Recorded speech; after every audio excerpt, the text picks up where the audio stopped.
Mr. Trump's lawyers say they only need a few hours to present their case today. And this comes after 2 days of arguments by the Democratic House managers. CBS 4's Debra Alfarone joining us live now from Washington, D.C. with a look ahead. Debra, good morning.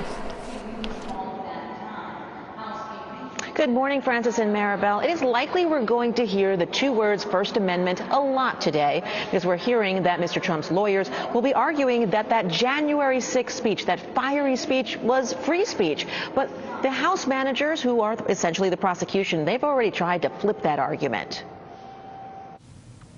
We humbly ask you to convict. House managers concluded their arguments in the impeachment trial of former President Trump with a warning. Is there any political leader in this room who believes that if he is ever allowed by the Senate to get back into the Oval Office, Donald Trump would stop inciting violence to get his way?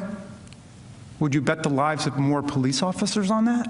On Thursday, Democrats showed how Mr. Trump's supporters were inspired by his rhetoric when they stormed the U.S. Capitol. I thought I was following my president.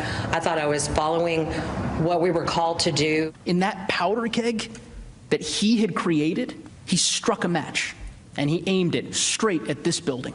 Mr. Trump's lawyers now have up to 16 hours over 2 days to present their defense, but they say they'll only need a few hours to rebut the Democrats' case. The evidence they have, under no circumstances, would make out a case for incitement. Today, the defense is expected to argue that it's too late to convict Mr. Trump now that he's out of office, and will also use some of his own words on January 6th. To peacefully and patriotically make your voices heard. Louisiana Republican Bill Cassidy says the former president's team does need to answer some questions. If one of the charges is that you should have called out people and you didn't, even though it was clear that the police officers were under assault, please explain that. If the defense rests today, the final vote could come this weekend.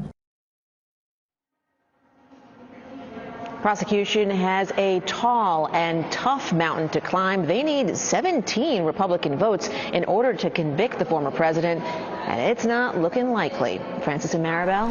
Debra Alfarone live for us from Washington, D.C. Thank you so much, Debra.